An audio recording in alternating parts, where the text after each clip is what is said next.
Welcome, everyone, to the Tori Says Show. That was actually extremely painful. I think my feed, when trying to go live on YouTube and Facebook at the same time, was being choked a little bit. That could be just my fault. I hope this is better. I have a special guest with me right now. They keep telling me. Okay, let's see. Let's see how this goes.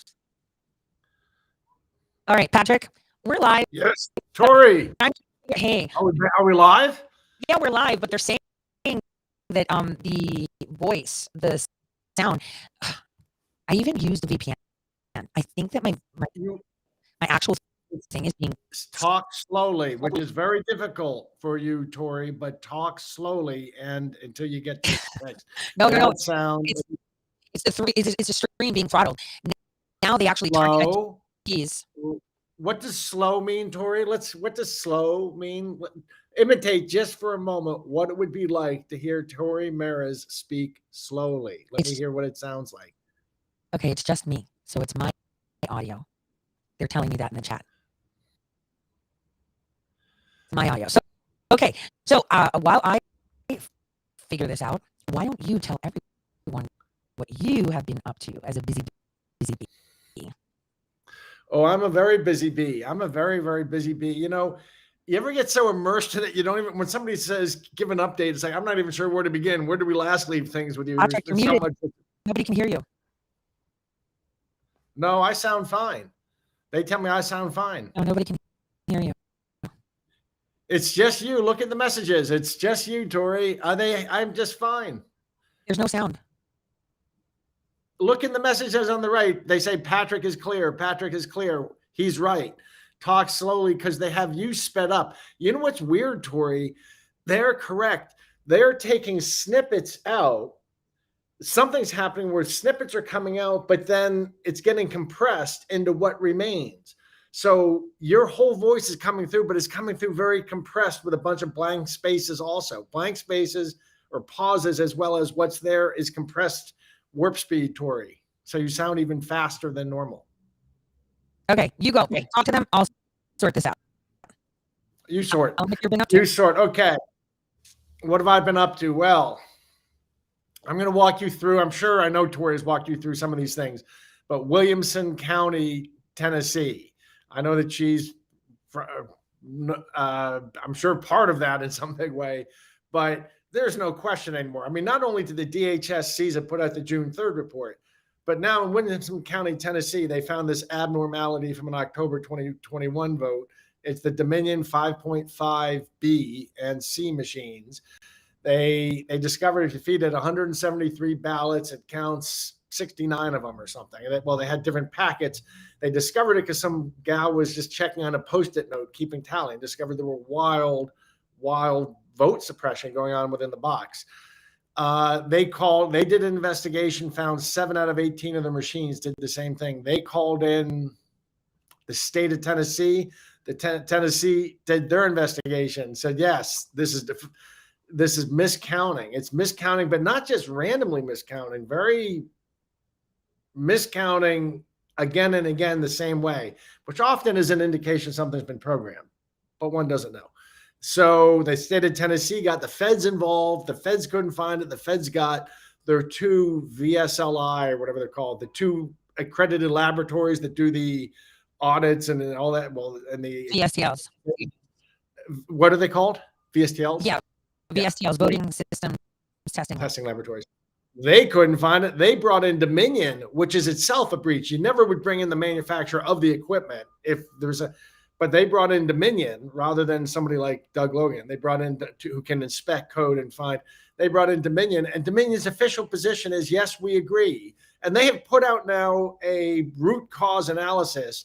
The root cause analysis is hilarious. It says, we agree that in these certified machines, there is erroneous code preparing bad results, and we can't find it. That's not a root cause analysis, Tori. That's we failed to find a root cause analysis is what that is. That's not a root cause analysis is supposed to be, we found the root cause analysis of this problem. What their report is, is we did not find the root cause analysis of this problem. It's hilarious that has been the official root cause analysis. It's just too funny. Do you get me? Oh, guess Tori's off again. She's messing with her mic. I'm trying to fix this. I don't know if it's better though. You can hear me good. The people are saying that my voice is being throttled on the other end. I'm hoping that it's better now. Yeah, it is better actually. It's better than it was. Okay, well, less. I'll still mitigate. Well, okay. So reiterate to people that don't understand what VSTLs are. Because it's so confusing because people are like, well, my Secretary of State uses paper ballots. And what they don't understand is that, they're compromised too. They're not the ballots, but the machines counting the ballots. Yeah, there's that issue. There's the supply chain that brought those ballots there turned out to have integrity problems themselves. Those supply chains have integrity problems. Even if you use paper ballots, the machines that count the ballots have problems, as is no longer my theory or the theory of what they call conspiracy theories. It's the official position of the federal CISA, which is within DHS, CISA. Yeah, they have now issued the official root cause analysis of the Dominion 5.5 B and C is, yes, these certified machines have erroneous code that produce they're suppressing sometimes 40, 50% of the votes in a stack of ballots. Normally when these ballots get fit in, they get fit in a stack of up to 200 at once. And they're suppressing big numbers, like up to half of these, but more generally like 10 to 15%. And we can't find, this is all acknowledged by the state of Tennessee, the Williamson County, the federal government, the manufacturer of the machines, the EAC, the VSTLs, they've all acknowledged this. And they're saying is, yes, there's erroneous code somewhere in this machine, and we don't know it, where it is in these certified machines. And that's the end of the story. What kind of an answer is that? Do you see? I mean, I don't even know how to say it, Tori, any clearer. Why is that so ridiculous to say, for them to say? I mean, why is it still certified then? And incidentally, it's been found on 5.5C, both of those. And then Fulton County, Pennsylvania, which is this little Amish county right in the south central Pennsylvania, 15,000 voters or something. They filed a lawsuit against Dominion saying, we want our money back. I understand that there are about 8 other suits like that in the works from other counties. In addition, Georgia decided to look. There's, I think, 159 counties in Georgia, if I remember correctly, and 67 of them agreed to cooperate. And of the 67, they had those machines. 65 of them had the bad machines with the erroneous code on it, which the government now says is erroneous code on these certified machines. Somebody should ask, well, are they still certified? And there's no fixes for any of this. There's no patches you can download to patch some program on your laptop. So I'm not quite sure why they're not decertified. In fact, are you back with us? I believe I am. Is this better? How come how many people are watching us live on Rumble? Can you tell? Oh, 1,500. How come I only get like 300 or 400, but I do it on locals? I've never done it on Rumble. Well, yeah. Well, we have we have 1,500 on Rumble, and those are the ones that are usually signed in. And then from other sources, about 500. Do you put out an advance notice before you start? No, I just did it while we were setting up. What I notice is on locals, which I use, is if there's X many people watching live, about 60X will watch it over the course of 10 days. So that's an interesting metric. Well, I was trying to listen to you through my phone so I don't miss a beat. And thank you for carrying on for me while I did this. You're much better though. Yeah, I want you more. I had a reroute through the Tor network. It's so bad. The stymieing of they're targeting IPs now, and that's a big problem. And I'm not the only one that has experienced that. There are other podcasters and people that do shows that find the same thing. This is, it's very subtle, and I think they're just testing to see how it can be more targeted to silent speech. It's pretty scary, Patrick. thinking that, they're sequestering information. It's not about you being able to say, it's what you're allowed to see. And that is a huge issue for all of us in the US. Um, but by the way, I miss you. I haven't seen you in like forever. I've been so busy, and you're gonna be right. Yeah, I know. I tried to get my laptop up so I could go camera and see you, but um, it's just been insane. Nobody ever tells you. And you were thinking of going on the libertarian ticket. Politics is horrible.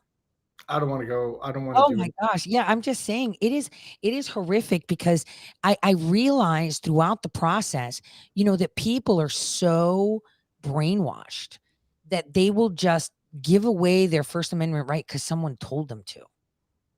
Do you know what I mean? We've been reduced to looking at others, where they send them cards. This is your vote ticket. It's almost giving instructions to your subordinates of who to choose. And I see it. And a lot of people are like, oh, then you're a libertarian. No, I'm common sense. Like, I'm the Constitution. I'm just about the Constitution. Whatever group is most about the Constitution. Because I actually spent, as you know, and your listeners know, I was sick for a long time in my life, in my 20s, had cancer a few times, and kind of was an invalid. And what I did was a PhD in philosophy. And I started off in mathematical logic, which I loved. But I have to say, in fact, probably the most religious experiences I've ever had in my life were in this. Some people get it through the Bible. Some scientists get it as they study flowers and they see the face of God and the structure of the flower. I got it as I was studying, frankly, the computation theory, which is the mathematics under cryptography, as you know, Tori. oh my God. Oh, wait. My audience is actually very well versed. I We've know. looked at the Mandelbrot theory, the 3x plus 1 theory. I've done shows on that because that just shows you the perfection of organized, the chaos being organized, but with unlimited possibilities. And math is just like incredible. And I've been kind of dipping people's toes in that. And, because if you understand it, you can explain it. And, Yeah, hopefully people can see just how amazing it is. And really interesting. during, Yeah. yeah, yeah. Well, during the beginning of this pandemic, and I call it an infodemic, if you actually saw the structure of the RNA they were discussing, it looked mathematically mathematically, I'm talking about, the way the structure was, how it had 33 adenines as a tail. It didn't make sense in biology. That would be very rare that you see it. And you can see where the graphene seam was, where it was actually created, because you have to seam them together with like glue, right? And graphene oxide is very expensive, and it works with biological matter. I explained to people how Starbucks had used graphene to track coffee. In California, they had put graphene, a specified graphene, in their coffee so they could see where all their customers are coming from, so they knew where to open up the next branch, because it has RFID properties too. And so, your math is awesome. Oh my gosh. Tell them more. I want to hear about how you came to see the perfection through, Well, where was I going with that? Why did I get talking about computation theory? about religion, because you're like, some people find God through the Bible, and you found it, through computational mathematics. Yeah, it's kind of the language of God. It's the language. Computation theory is theory about mathematics itself. It's really kind of mind blowing stuff.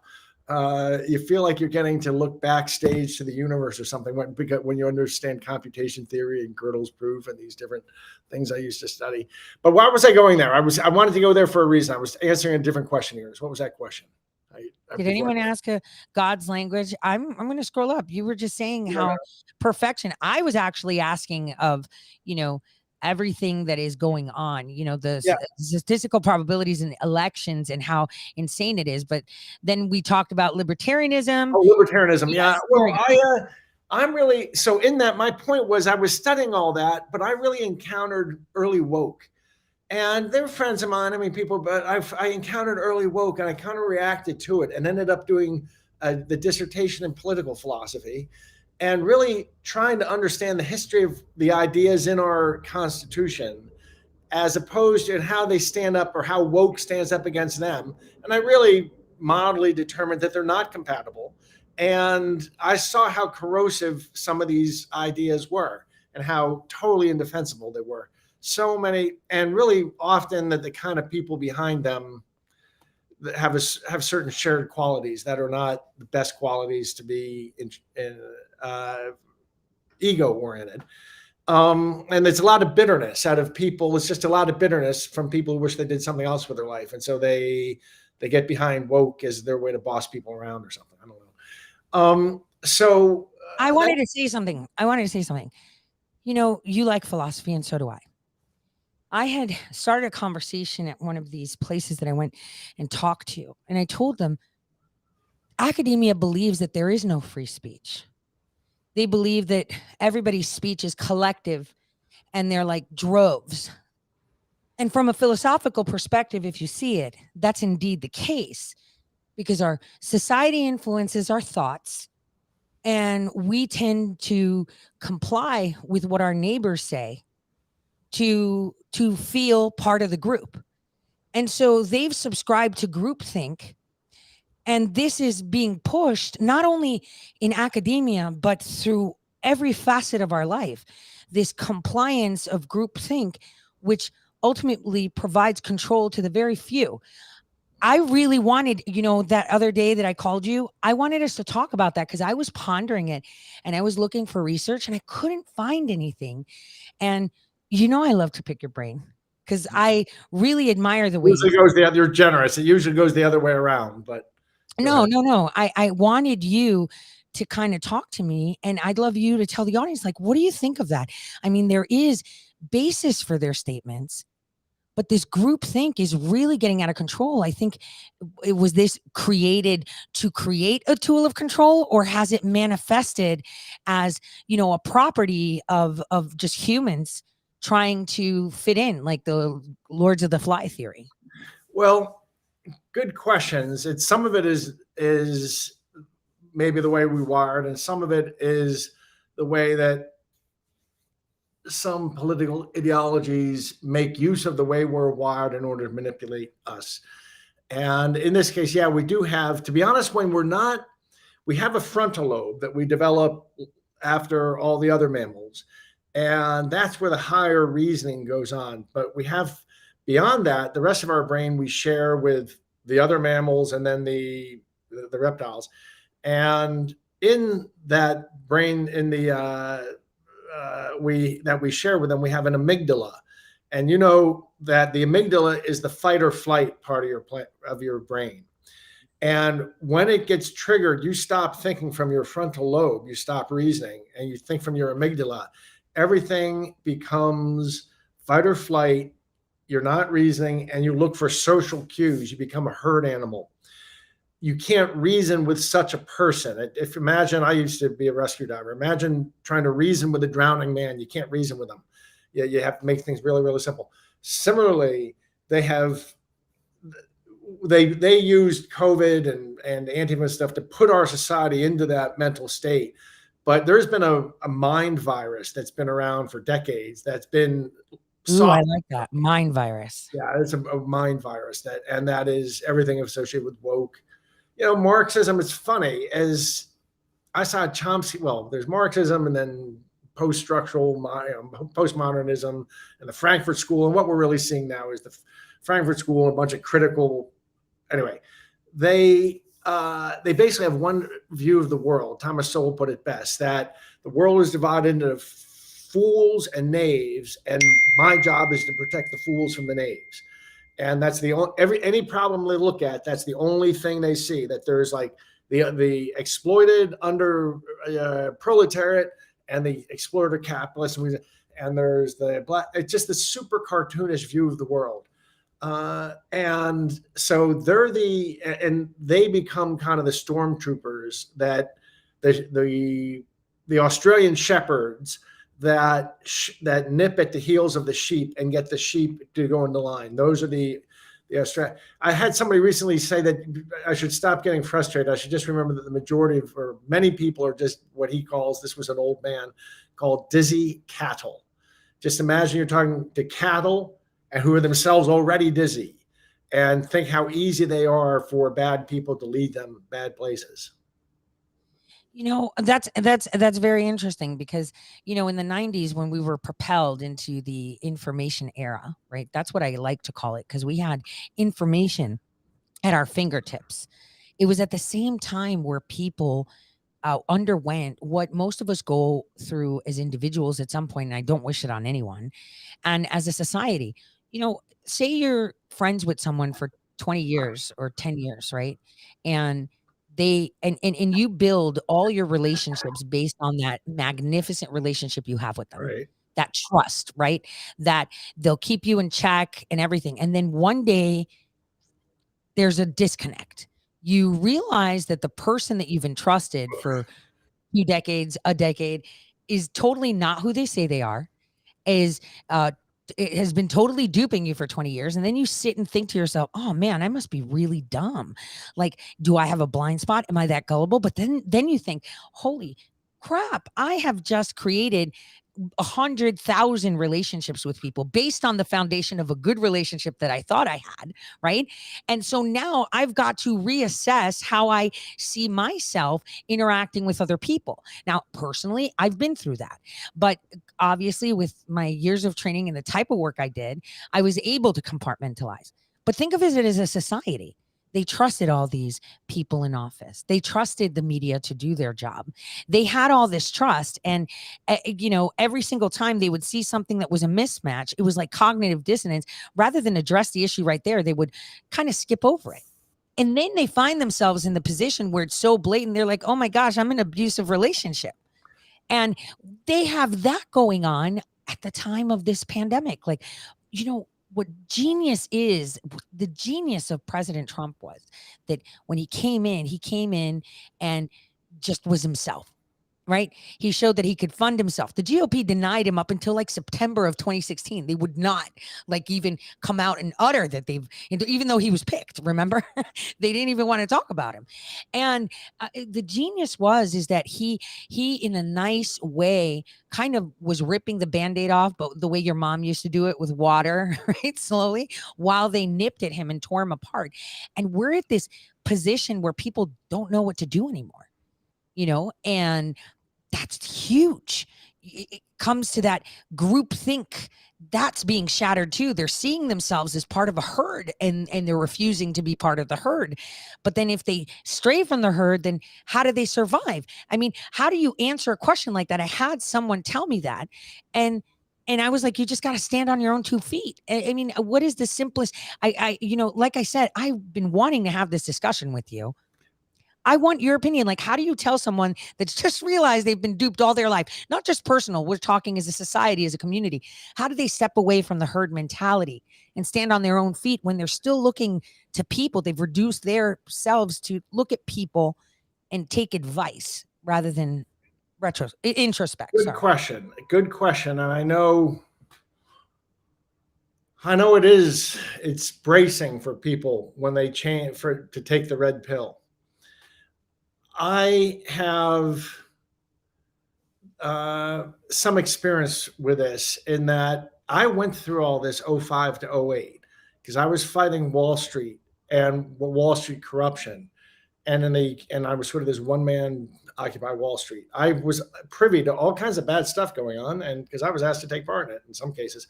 And I thought everything was as simple as the Pelican Brief, that Julia Roberts figures out the mischief. She writes a paper, puts it online, the Washington Post swoops in, the DOJ swoops in, boom, boom, boom. No, what happens is all the forces of evil and power and control reveal themselves. And that happened 05 to 08 with me.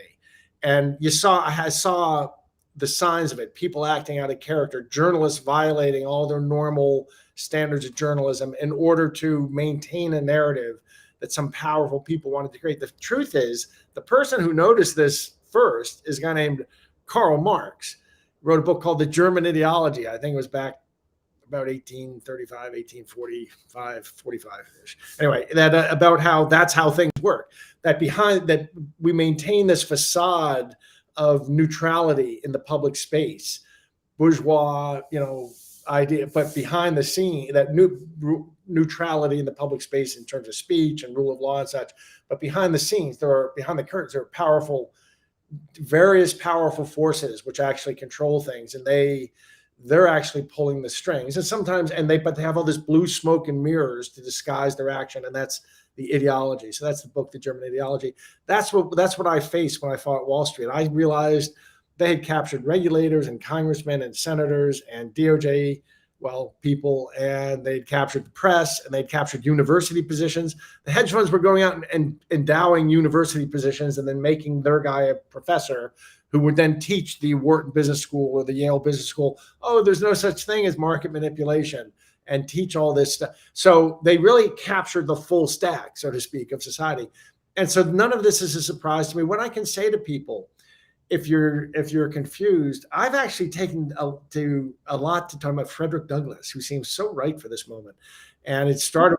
Ooh, I love him. Yeah. Did you know that I was speaking up in Rochester, and Antifa and BLM came and protested? Antifa, I don't think BLM, maybe. And I said I'd dedicate the speech to the people protesting. The greatest 4th of July speech in American history was given right here in Rochester, New York in 1852 by an escaped slave named Frederick Douglass. And I told the story of that story. And for that reason, the Frederick Douglass Society, which turns out there's a society of people, largely African-American, a lot of ministers and such, but also businessmen who keep the thought of Frederick Douglass alive. They contacted me and have me come. I came and did the keynote at the recent conference. It was sort of the honor of my life that I got to speak to the Frederick Douglass Society. But what he taught, and he wrote this, he gave this speech that day very famous, called "What to a Slave is the 4th of July." Pardon me, I always get verklempt when I talk about Mr. Douglass.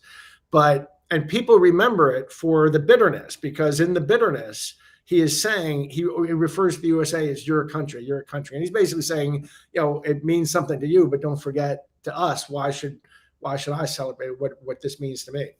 But he also says, he makes it very clear, and this is that he says this one part, he glorifies our founders and our founding. And he talked about this was a great step. This was a miraculous step. And always hold true to those principles, of the Declaration and the Constitution. Always hold true to those principles. Come whatever storm tosses us about, that's what we need to hold on to.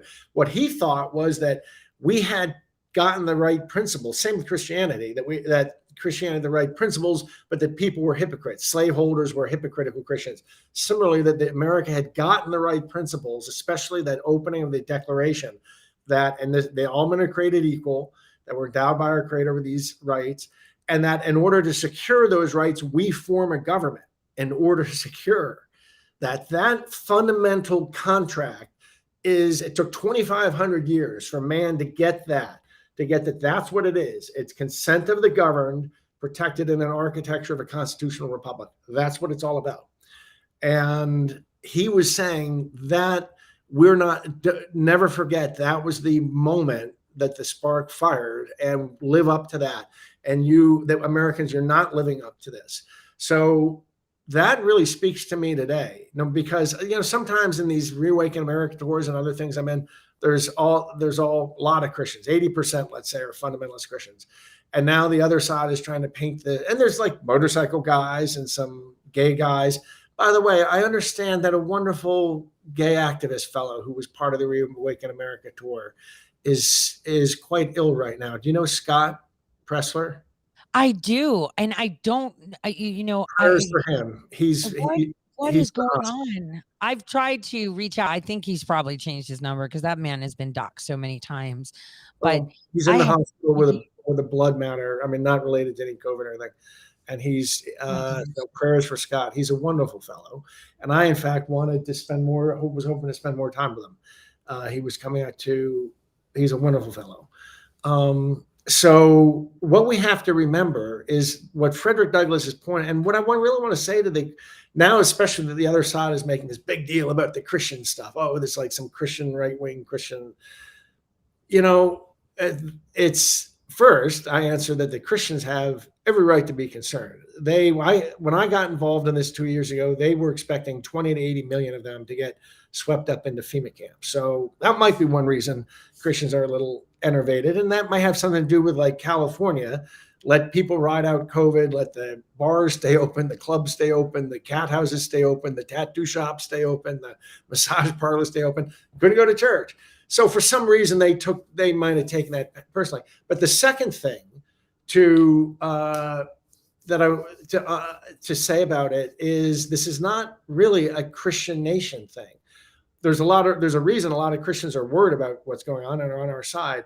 But this is really a movement for everybody who believes in that, what Frederick Douglass said, who wants to remember that North Star of our existence. That's our North Star, the Constitution and that opening paragraph from the Declaration. And so when people are disoriented, that's the North Star to orient. And then everything flows from there about what we should do, where we are, and what we should do. And it's really simple. If the election was not stolen, everyone, then, but if the election was, A, we got to keep everything peaceful, and B, we have to work through the court systems. Everything has to be through the court systems. As long as we stay within the law and within the court, we're going to win. We have, look at what happened with the COVID vaccines, what you were a huge part of. Look, we won 80 or 90% of what needed to be won. It wasn't 100%, but wouldn't you say that we had a good victory working, thanks to you, Tori, and your wonderful viewers who brought so much mass? We can keep using the strategy and keep beating them. The only thing that can screw us up is if we get violent, so then they can bring in let the bullets fly. Well, you're preaching to the choir. That's exactly what I say. Speaking of Christians and I have an audience that's diverse. I have Christians, Muslims, Jews. Couple of weeks ago, I think sometime in September, I did a show to show the similarities, of how Muslims really do view Christians, and how, the media has created this, because we've weaponized their religion, right? This dichotomy. And, as I was streaming, I had like 5,000 people, and they played a surah where it's Jesus talking to God saying, I'm not asking him to deify me. You're the Father. Everything I do is from you, because they believe in Jesus. Jesus is more mentioned in the Quran than anybody, right? I happen to have seen what was that Mel Gibson movie, The Passion of the Christ? Yes. I saw that in Beirut, and with a mixed crowd, and the women, the Muslim women, the Shia women in particular, were wailing and crying like you couldn't believe that had to be carried out more than the Christian. Well, really I'll tell you what happened. After that, I got contacted by my radio listeners in Dearborn, Michigan. There were Muslims. And they said, we're extremely upset with this LGBTQ stuff going on in our schools. And within just a couple of days after my show, you saw that Christians and Muslims united. And that's what I told them.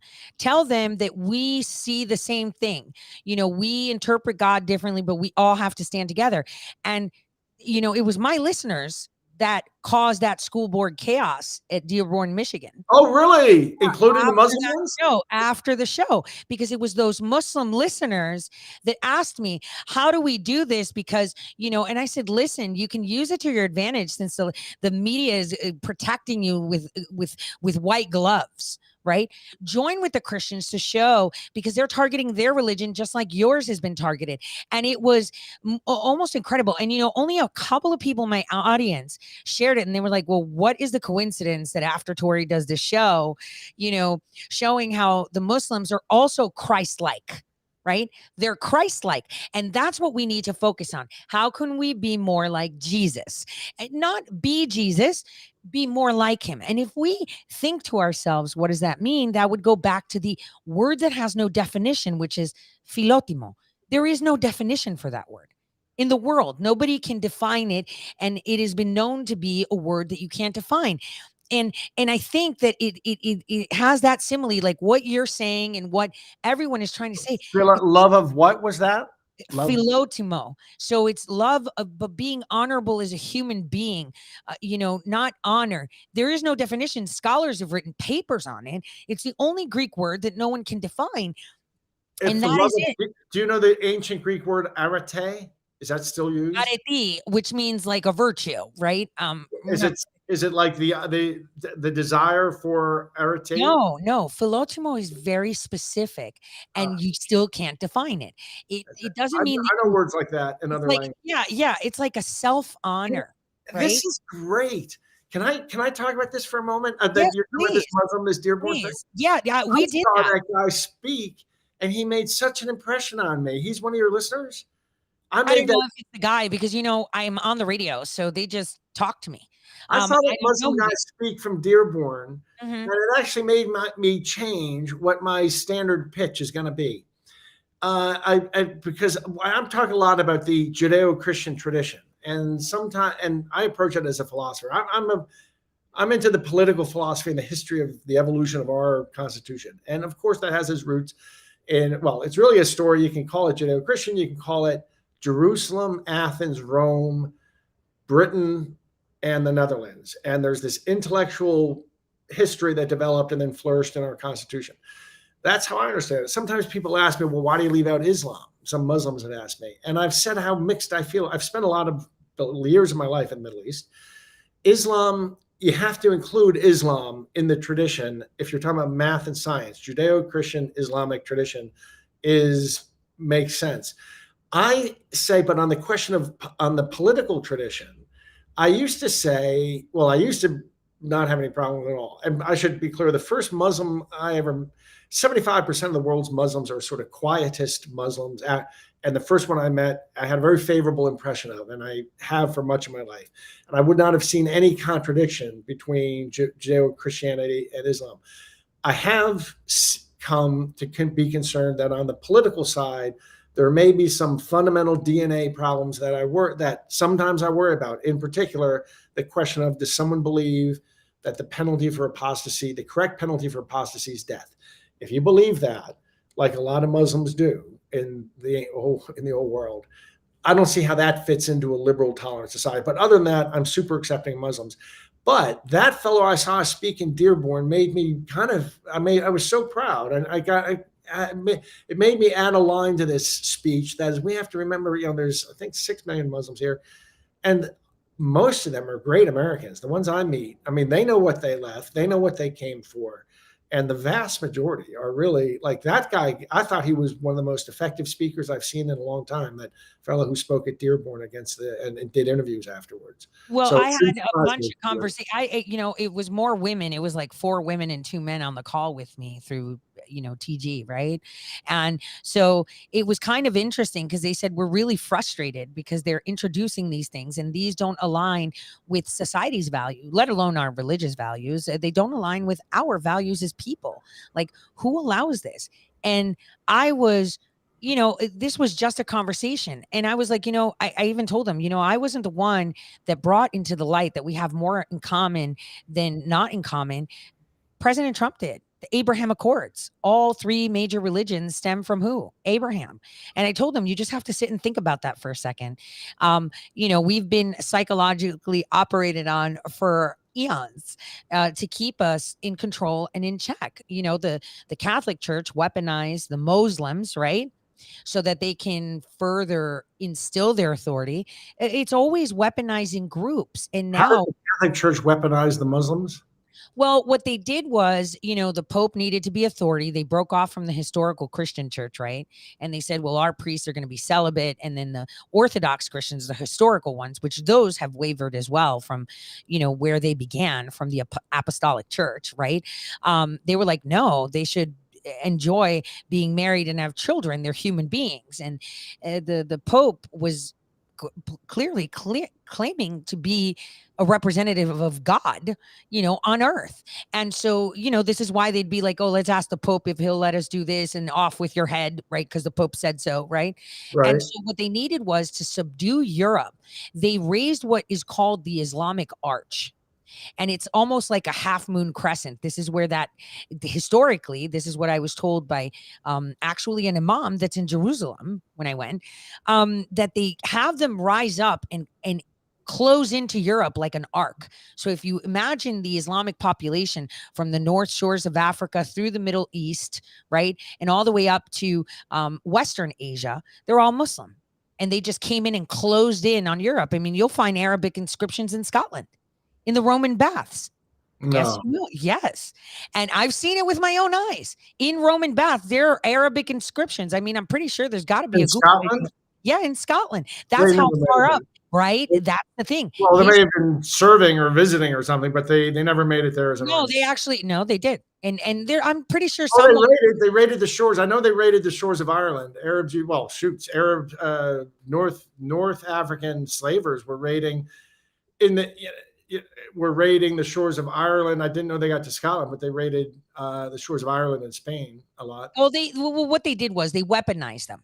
And then the Spanish Inquisition came in, right? There was the religious persecution of Muslims, remember? They call them Muslims there, not Muslims, right? Back then. Moslem. Yeah, they called them, it's very intricate. I spent the majority of my time when I wasn't working, I would make sure that in whatever African or Middle Eastern nation I was, to go and have coffee and break bread with people. I mean, I did have an advantage because I have family that's high up in the Orthodox Church, right? So that gave me an in to be able to have these conversations. But, you start to realize that everything we hold dear and near to us is always weaponized by someone that is just a little bit smarter. Not smarter. I want to say conniving, and it's all about power. That's, you wonder, it reminds me in business. I've seen some people in business situations. I've seen some conniving people who got big business opportunities put in front of them. And rather than act on them and really research, they end up, well, they try, but they end up reverting to type, and they end up becoming connivers and trying to steal. Somebody with the opportunity to make tens of millions of dollars, but can't resist the ability to pilfer 40 grand or 50 grand. It's like, and gets fired. And they just, at the end of the day, they just can't change their DNA sometimes. Well, speaking of can't change our ingrained things, on the campaign trail, I met some very interesting people. And I met this Democrat, a woman named LaShondra. She's actually running as a write-in, right? She was a Democrat. She explained, to people that she walked away from the party because it's all business. It's not about the people. I took her out to dinner, right, with one of my campaign members and her campaign manager, and had a really good discussion. And it was more to gauge how people like her, who she said, I went to jail, I did this, I did that, but I worked hard, I'm focused, I want to fix things. And a lot of the ideas she had, there is like this real struggle among many voters, especially on the left.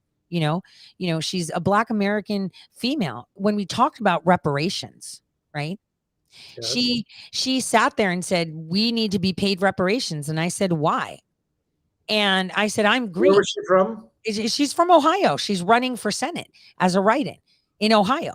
And her ethnicity is what? She's Black American, right? She's just an American with darker skin color, basically, right? And she said that we need these reparations. And I had a discussion with her. Why? Because we were enslaved. And I said, did you know that the Greeks were considered Black up until 1990? Right? They could tick the black box, and that they were in colored school. And her older campaign person there said she is right. That's true. Oh, the Greeks were slaves of the Turks for 400 years. Yeah, I know. They're not asking for reparations, but I'm talking about in the U.S. This is the untold history, that they were considered rats and had to attend colored schools.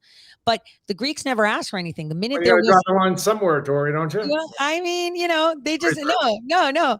They picked up and said, no, forget it. And they opened up restaurants and hotels. They're known for that, right?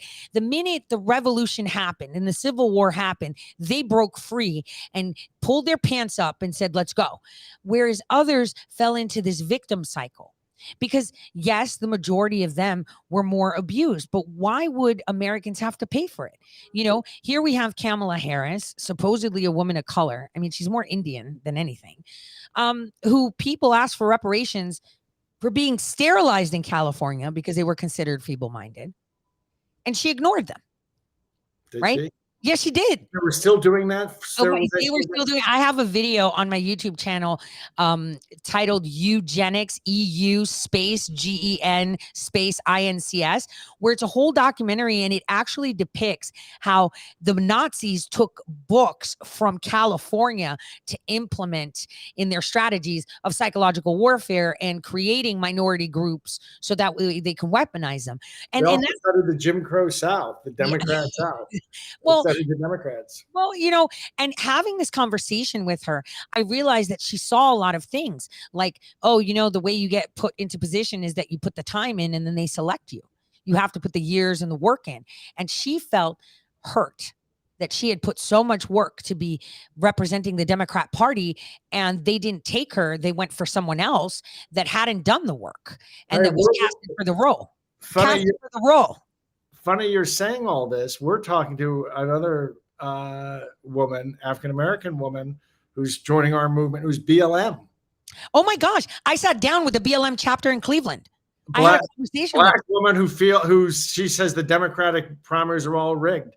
And she's absolutely sure of it. She's got all this. So there's a BLM woman, African American woman, who's joining us. But the last one of our, we call them ghost dances, these situations we create where 100 citizens come in and there's a panel and sometimes some state politicians, and they talk about election integrity for a day.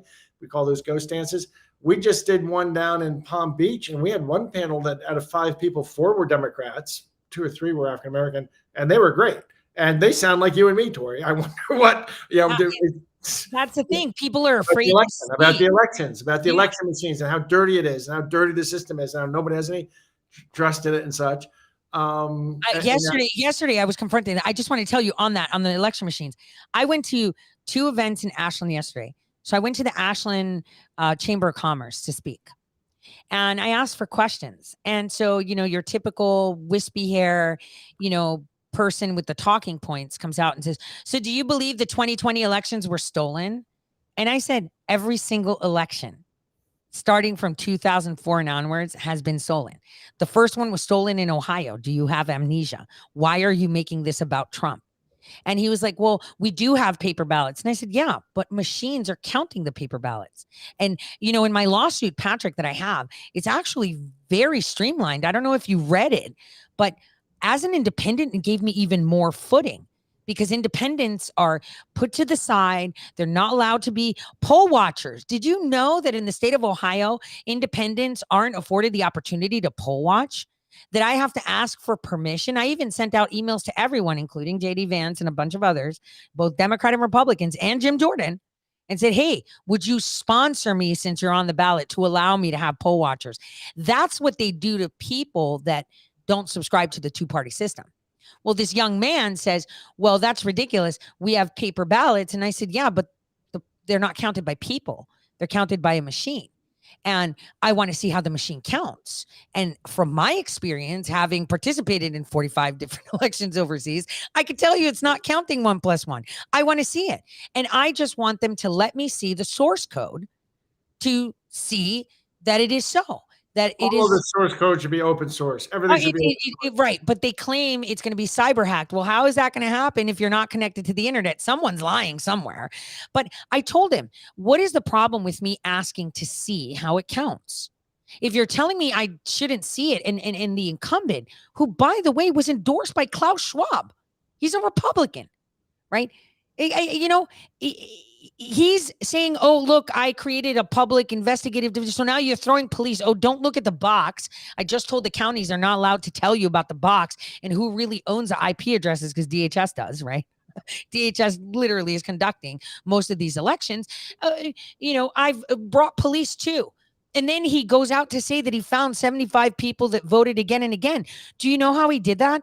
There was an actual citizen that met with me, staunch Republican, that reached out to him and said, I'm very concerned because the BMV is privatized, that, this is how they're voting again and again and again in counties like Hamilton and Franklin and Cuyahoga County. And so he said, well, if you find any illegals, you give them to me and I'll arrest them. That's what he did. There were people that genuinely were concerned about election fraud, and he did nothing. He just said, just give me their names and I'll prosecute them. And now he's like, look, I'm about election integrity because I caught a couple people, which he can't catch because he's privatized the Bureau of Motor Vehicles. It's like a franchise, like McDonald's, Patrick. Hmm. This is what they've been doing across the nation. If people pay attention, their DMVs may indeed be franchises. So What? the DMVs are franchises. I can go and open one up if I want to. Are they really? Yes, private. And then people complain. People have my data. People have this. And it's like, no, duh. It's private. I can buy it. And that's the thing. There's this concern. I sat down with BLM chapter leaders in Cleveland. You know they trash Cleveland, right? And they're fed up with the They Democrats. trashed you? They trash Cleveland. Oh, yeah, I know that. Remember? And I sat down with them and had a conversation. And, they were like, you voted for Trump. And I was like, of course I did. I knew exactly what I was getting with Trump. There was no dilly-dallying. Don't tell me you didn't feel safer. Don't tell me you didn't have more money. Who told you to go throw bricks and break stuff? What money did you get? You got absolutely nothing. And all they did was use you and amplify you for that. And they saw eye to eye. Oh, they totally get that now. Can I tell you something funny? During when BLM first started going,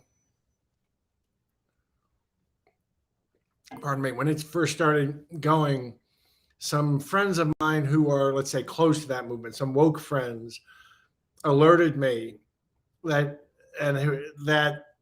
basically there were provocateurs driving and they had even been at a couple of the early protests, and they said they said just what the people said after J6. They said, look, we went to protest and we went to have but we got there, and there's even videos of people walking by.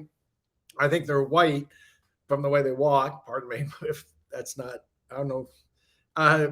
Stereotype, it's not. Physiognomy is what it is. We can't with gloves on, so you can't see and masks, so you can't see their skin. So there's a bunch of black people protesting at an intersection in Cleveland or Seattle or something, but no one's being violent. And a guy walks by, dark clothes, and he's got a hammer in his hand, and just as he walks, he's just doing this as he walks by. Let me get so you can see me. He just bam, bam, bam, as he's walking by these windows past the store, and knocks out all the windows. And then the crowd runs in. It's like a Best Buy, and they're getting, walk out with their TVs and such. But there's a guy who walked in front. So basically, she was telling me what the people who were down at the Capitol also say, that the thing was engineered. And I think that BLM and Antifa had a lot of engineering in them. The question is, who's behind all that engineering? And wait, you're talking BLM riots, right? That was BLM in the 2020, summer 2020. There were provocateurs, probably white, because they were doing everything to keep all their. And in the one video I saw, or two videos, they walk like white guys. So I don't know is that racist to say? No, it's not, because it's like physiognomy, right? It's the art that they dance like white. Anyway, they look like white guys to me from their stiffness and such, and the way they walk. I don't know. They just but I'll never forget the guy. It was brilliant the way he was walking, at the hammer at his side, and he was just smashing each window of a store as you walk by, of all these stores. So once I saw that, and one of these friends was warned me that this is all being engineered behind. Black people aren't doing this, or they're doing this. Yeah, if there's a demonstration in front of any place and you smash the windows or you open the 20-ton steel doors, what do you know? The crowd, just one way or another, the crowd goes inside and does its thing. Patrick, but you know that it's just intellectuals and actually, crunchy Americans that are organizing this. They don't care about, anything about, impoverished Americans and minorities. You saw the videos from the Sunrise Movement, and look at them. You saw that firsthand. Look who's organizing it. Again, of the woman saying the thing about, what we're going to do when they get to the Capitol? We're just going to let them in. Yeah, that's it. They said that, and they said that before the elections. Remember, I had told you. Send me the clip. Can you send me that clip? I can send you that clip. I'll DM it to you on Telegram. program after the show. The thing is that what people don't seem to understand, that this is very well orchestrated. Even the J6. You know what I'm pissed about, Patrick? So as me and my counterpart have been putting together the timelines, right? We Yeah. realized someone planted the idea of Antifa, and there was no Antifa. It actually turns out, to be a little bit more wow. And, it was a few, when I figured out, when I got Alexandria Pelosi's footage, which I am adamant that CNN stole that from my Dropbox. I am adamant that they were trying to get ahead of it, because in August and September, when I was in New York, I was providing that information, that it was HBO and BBC. They had the Capitol footage that everyone's cut out, that we're not allowed to see. But what I realized is, like, for example, Jamie Ratskin, I call him Ratskin, his wife funds one of the biggest affinity cells in the DC, Maryland, Virginia area Of what? of the things you saw on the Zoom calls. The Affinity Cell of Sunrise, BLM? No, it's their own. It's like Tacoma Park. That's what they're called. And these people are super insane. And you know who runs their stuff? Former U.S. attorneys, former IMF accountants run their money. I mean, this is insane. And they're all posing with, Jamie Ratsky. They're the ones that did the whole SCOTUS attacks. Let's go to their house, with the congressional baseball game that I was telling you about. The DOJ, the Merrick Garland, Attorney General Garland, would not answer questions of Congress about why he let that go on. Did you see that? Was it him, or there was someone in from the DOJ that the Congress and senators were trying to say, how are you letting people break the law and do this? And they didn't get a response. Who They're was not going to. I don't remember who asked, but ask yourself. Jamie is sitting on a panel discussing J6 when he and his wife are actively participating in the affinity groups that promoted stalking SCOTUS and causing trouble at the congressional baseball game. Remember when I sent you the video that they were going to go to the Nationals, where Congress was playing against each other, right? They advocate for actual violence, and they're the ones funding and supporting these groups, and they're sitting on panels waving their finger on J6, but no one wants to talk about, how they burned everything down to the ground the summer before to cause fear into any voter. No one wants to talk about how they tried to make COVID racist, that it was targeting Black people. Do you remember that? That was hilarious. And it's like as if they were saying, all of you need the vaccines first. And I'm like, oh, seen this movie before. This is what they did in California. Fortunately, a lot of them remember something called the Tuskegee experiment. Yes. And have a healthy distrust of when our betters come and give us medical instructions, they have a healthy distrust of it, which I'm glad to know. Well, I'm not even sure. I see people in your comments saying stuff about Antifa and BLM and stuff. BLM was provocateurs at the Trump rally. Let me raise a possibility. Maybe who's really doing the who's engineering all this? It's not Antifa. No, it's not BLM. It's not. It's not the militias on the patriotic side. That behind. It's the J6. All that stuff. There's forces behind the scene manipulating these and causes these things to happen. Okay, let me tell you this. Jason, it was not Jason, John Sullivan. Remember that Jada X guy, right? Everyone's like, he's Antifa, his brother's a good guy. Okay, what if I told you that from before J6, I have video footage of him with Proud Boys hanging out? Do you? Yes, I do. It's not that his brother's a good guy and he's a bad guy at BLM. It's that like they're the both Fonjul brothers. Yeah, the Fonjul. Yeah, they remind me of the Fonjul brothers, if anybody knows who they are. Yeah, they own all the sugar everywhere, right? 98% of the sugar operations. They own a hotel right next to the airport in the Dominican Republic where Epstein used to land all the time, right? And that's where, Hillary Clinton's person was running away to from Haiti. And one of them funds the Republicans and the other one a Democrat. So that's what I think of. Oh, this is a Fonjul Brothers stencil. But I have videos. They're both assets. They're both assets of the wait, I have contracts. Look, you might not like what I'm going to tell you, but the shaman guy, right? He had a contract with the Democrats. He was climate shaming before that. Come on. I have that in video too. Like this is, and when I went to the root to see who said it was Antifa, and I saw that it was our own people claiming it was Antifa, and that was planted because the person that did it is a bona fide, intelligence asset, like says it. That was their job. They were a PAO, and it stemmed from there. And I'm like, so that was complete misdirection. Public affairs officer, which means spy, but in a more fancier title, right? So, I saw that and I was just like, oh, their dad is an Air Force captain. Yes. Sullivan's. Yeah. Well, anyway, the Air Force and intelligence. The Air Force and intelligence. Well, I know, but that's not the point. The point is that the Proud Boys were with him at other events before. Okay, which means neither of these guys are Proud Boys or BLM or Antifa. Exactly. What are assets being used and shaped different things. Exactly. And I remember back in 2020, before Millie premiered the Shadowgate video, I had gotten into an altercation with Cassandra Fairbanks. And I was like, dude, Enrique Tarrio is a Fed. Yeah. I need to tell you, one of your listeners, Melinda Rifault, has put up John's brother James is a member of the Proud Boys and they're twins. Are you sure that your video of John Sullivan with the Proud Boys could be his twin brother James? No, they're not twins. Stop. Why are people saying these things? One is slim, the other one's not. One is taller than the other. They could be twins, but they don't look alike. Okay, just stop. I don't just say things. That's why the Ray Epps thing struck me.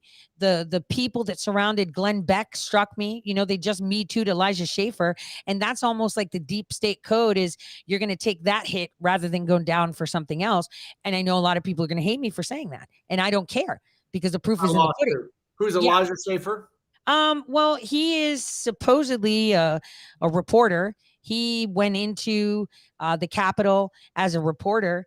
And, he put out how Nancy Pelosi, how everyone left their computers open and everything. He was just Me Too'd prior to this is why I'm adamant someone probably hacked my Dropbox account.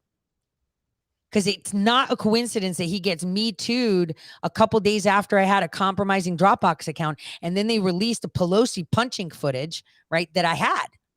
I had that from the summer. What is that punching footage supposed to demonstrate? So she said, if Trump comes over here, I'll punch him. I mean, that's just yeah. I mean, like she would snap like a twig. Like her punching him would hurt her, right? Let's just be straight. It's just a figure of speech. Right. But what I'm saying is it was a show. They were recording that to create a documentary so that way they can deploy that and show people how not to act again. And this is why you should be correct in speech and walking. It backfired on them.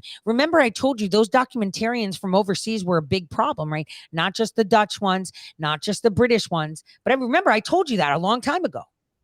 And yeah, you did tell me that. And you told me that the Roger Stone's documentary ones, they've come out with something that he said. What do you think of this leak that they came out with? Is something he said on January 20? My gosh, nobody looks that those documentarians are actually on the WikiLeaks site as defense contractors. And this wasn't an operation of the Democrats and Republicans. This was a Five Eyes operation done. And they had infiltrated the ranks like so bad within the left, the right, and the Congress was compliant with it. Or maybe they were just actors part of the show. Who knows? Because I mean, Schumer looked really dumb in those videos. I have more footage you'll be like, what is this for real? How is this person in office? He shouldn't even be in an airplane. He's probably the one trying to figure out how to put on the seatbelt the way he was talking. I'm telling you, the footage is insane. And people don't want to have these conversations because we're in an era of tribalism and we have just peaked. Right? We peaked on January 6th with this tribalism where they're keeping us in red and blue cages. And, if you believe anything that the left has is meritful, you're a traitor. If you believe anything that the right has is meritful, you're a traitor. I'm around people who somebody recently said in a speech, and I was on the stage, I won't say who, somebody said something about we're at war and this is between the Democrats and the Republicans. And I immediately said, that's not how I feel. This is if there's the in group and the out group. The in group are the people like you and me and your listeners who get that this is all a psyop and there are people trying to divide us and that we have to see past it. and the people being played are all the people out there who believe that this is a war between the left and the right, or the Republicans and Democrats, or the whites and the blacks, or any of that. That's what they're trying. That's the con. You're falling for the con. The people who see through the con from both sides are the ones who are going to save the country. Well, I had a conversation with some conservatives here that are voters in Ohio, and they're Republicans. They're like, we need to save the children. This is disgusting. We need to vote red. And I said, how are you voting red? Do you know that your Secretary of State is funded by Les Wexner? Like, actually funded. He sponsors him. He pays him money to his campaign for his run. So how are you saving the children if you're voting for someone that takes money from a prolific pedophile, the actual person that created Epstein? Like, how is that it's real? Like, these people don't want to see through. Like, show me your donors and I'll tell you who you are. Right? It's pretty simple. I have like a ton. We have a couple, like what, 2,000 or somewhat on Rumble, and we have another 1,000 on the other channels too. Wow. Sorry, yeah. I have to tell I don't you, know if you can see those. at 1:30 in 4 minutes, I'm going to have to pop off. If you would like me to come back, I could. But I got to pop off for an interview. I'm just going to talk about regular news and stuff. We should do this more often, because a lot of people have conspiracy theories about you. He was with Warren Buffett. He's 1%. He's a Fed. And it's like, come back and talk. And I'll come on. I'll be a regular. Do you have any regulars? No, I don't. I don't. I stand on my own feet. I don't use it. I only have friends on. I'd be honored to come on and be a regular on your show.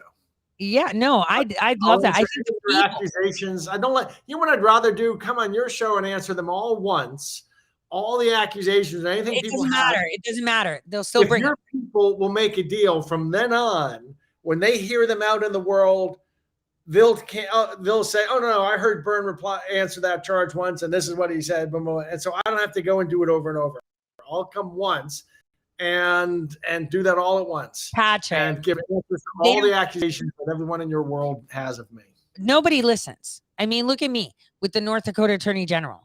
Right? The guy killed himself and took 23 years of DOJ emails with him. Deleted. No one went to jail for that. That's serious. It was on the news.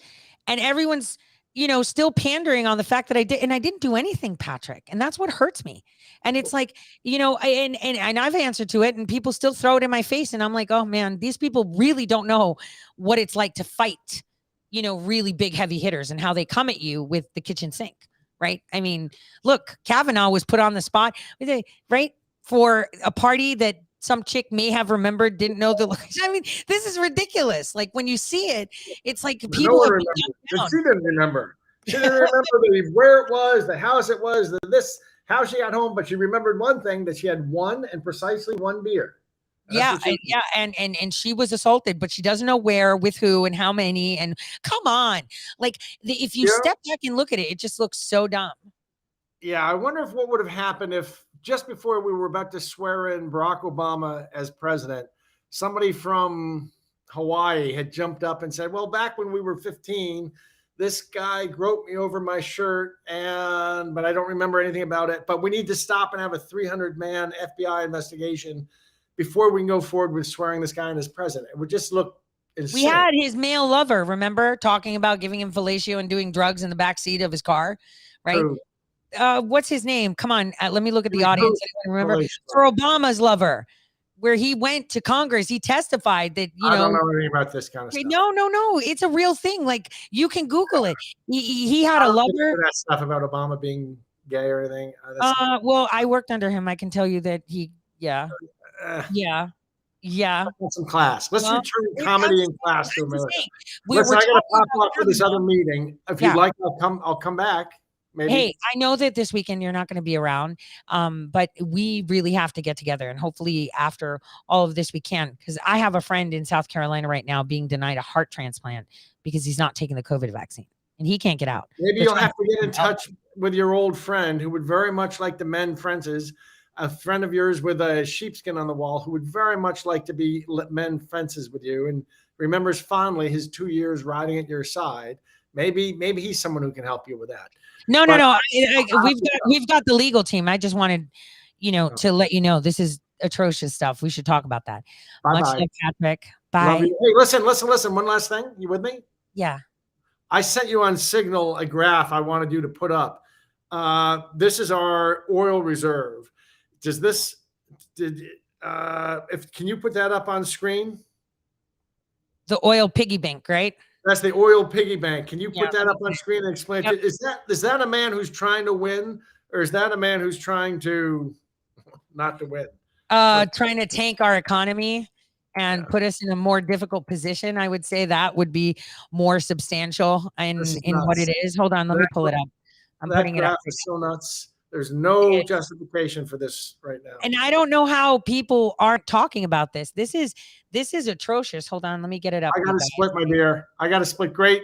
Go. I'll put it up. You missed your calling as a. I guess you give great voice. I'll talk to you later. Thank you, Patrick. Guys, this is what he sent me. This is it. The petroleum reserve will shrink to a 40-year. Look, this is by Bloomberg. Low as the White House taps in to put a lid on global oil prices. Can you guys see that? Look how much it was filled up. And I believe this could be erroneous right here because we had actually tapped into it beforehand because President Trump actually refilled that. So this, I believe, is misinformation right here. I'm speaking from experience as energy was a domain that I worked on a lot. So between the year 2000, where it tanked in 9/11, right after 9/11, and up until Obama went into office. Remember, we had $5 gas prices with Obama. This hasn't changed. So I wanted just kind of to talk about things today, and it was great to have Patrick on that are real issues as Americans, because all of us are voting, and for people, it needs to be you can't be a little conservative or a little liberal. You've got to be very firm in what you stand for. And we have a society right now that makes absolutely no sense, right? Absolutely no sense. As I said, when people are telling me we need to save the children, the only way you save the children is by ensuring that you have the right people in office to hold them accountable. But when you're sitting there and you're electing people or supporting people that are being funded by the very people that cause nightmares to children, that's a big deal. And not only that, every single conservative knows what Klaus Schwab has to say about the people in general, just human beings, that we need to own nothing and love it, that, we need to, kind of just bend the knee. And that same monster endorses the Secretary of State of Ohio, who's leading the DHS misinformation program. Like, there's documentation. It's not a joke. And, people are so always talking about this dilution. And that's why in the video that I put on, I put it on the Rumble, right? I want to show this because she put it so succinctly. It was so perfect the way she spoke about it, that, it was short, sweet, and straight to the point. I want to see if I can pull up this video so you guys can see it yourself. I was like, why aren't more people talking like this? Why aren't more people seeing this? It is pure insanity when you watch people telling you that they're for the people, by the people, but their actions are not, right? You cannot say one thing and do another. I saw people so erroneous. It's us, the people, we the people, that have helped President Trump's team and others in the past with information because we ask the right questions. And when you see that people are not asking the right questions and not doing their research and just promoting things because someone said so, that's a problem. Let me show you this video. Howdy, Patriots. Candy Cook here. Y'all, can we just stop with the you have to vote this way or this way, and any other candidate doesn't stand a chance, so it's just not worth it, and you're the problem for dividing the vote. Y'all just stop it. Okay? They're all these people, left and right, red and blue, they're all the same team. None of them care about you. None of them give a hoot about freedom. They care about control and money. That's it. And honestly, most of them are just puppets anyway. What this is mom offering the toddler peas or broccoli for dinner. But y'all mom is evil and both the broccoli and peas are poisoned. Stop it. Y'all don't have to play their game. You cannot win the devil's game by playing by his rules. You just can't. God bless you, Patriots. See, how simple was that? Simply put, straight to the point. And that's the problem that we have. Now, for me, I already won. I'm in the courts, and I will demand to see how this machine counts. This is a question that people have been asking for decades. And like I said, during my speech at the Ashland Chamber of Commerce, there was a young guy, who was reluctant to say, he was like, well, what, you're telling me that my vote doesn't count? Yeah, absolutely. Your vote doesn't count. They already know who they want in office, right? And they will tell the program, and this is it. It's just simple math, simple programs. I want this to be the outcome. Here are how many people are coming. Now you give me that outcome. And so, I don't understand why people don't see how this is happening. It's pretty straightforward. It is. It is. Now, on that note, I saw a lot of comments, about Patrick Byrne and all of these things, and how he said he'll answer the questions. And like I repeated to him, no one's ever going to let go. They're going to regurgitate and recycle, because that's their job. They're tasked to do that. They are tasked to do that. So, regardless if you're speaking common sense, what they're going to be attacking is the person, whatever it is. And I want you guys to understand that. Do not be influenced. Ask your own questions, right, about every single person that you're out there to vote. Ask your own questions. And I say the simplest way is go and look and see who's supporting them. Who are their sponsors? Who's funding them, right? Because they declare all of that. And you will see, because for me, when my politician is funded by Pfizer, right, I'm obviously going to be questioning, is he talking on behalf of his sponsor or himself? Because they gave him a lot of money. When I see someone talking about justice and, family values, but they're taking money from pedophiles, that's a big problem for me too. See, people have access to this information, but they feel like they don't have time. It takes you no time at all to go and pull up their financials. When they campaign, they have to report. So the question is, did they report their financials? Yes. So go and look at it. Les and Abigail Wexner donated, I think, 50 grand. And now Les Wexner on his own gave him another 5 grand. For my opponent, the people are supposedly claiming is amazing.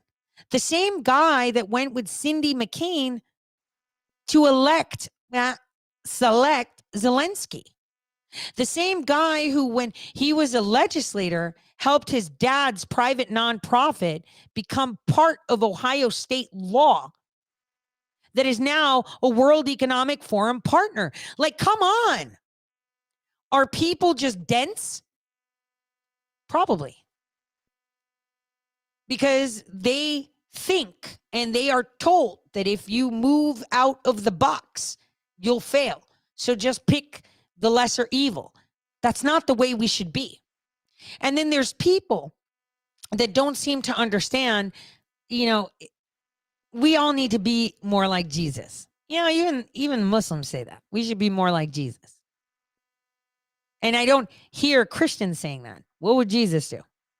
Would he sit there and do this? Absolutely. He was probably the only person that could throw stones, right? And never picked one up. And if all of us thought like that, when we interacted with people or interacted with our community, right? It would be huge, a huge change. You know, when I sat down for dinner with LaShondra, I bought her dinner and her campaign people. I could see the struggle. My heart broke for her because she was so in the system that she stepped outside of it because she was upset. And now her eyes are opening. And I can tell you, she will be a force to be reckoned with in the next couple of years for sure, because she will cultivate that. She will cultivate on the ability to stand on her own 2 feet. You know, I see a lot of people, will so-and-so endorse. So what does this mean? So-and-so said, did this. So what does that mean? Is that what you reduce yourself to? What someone else tells you? Why can't you make your own decisions?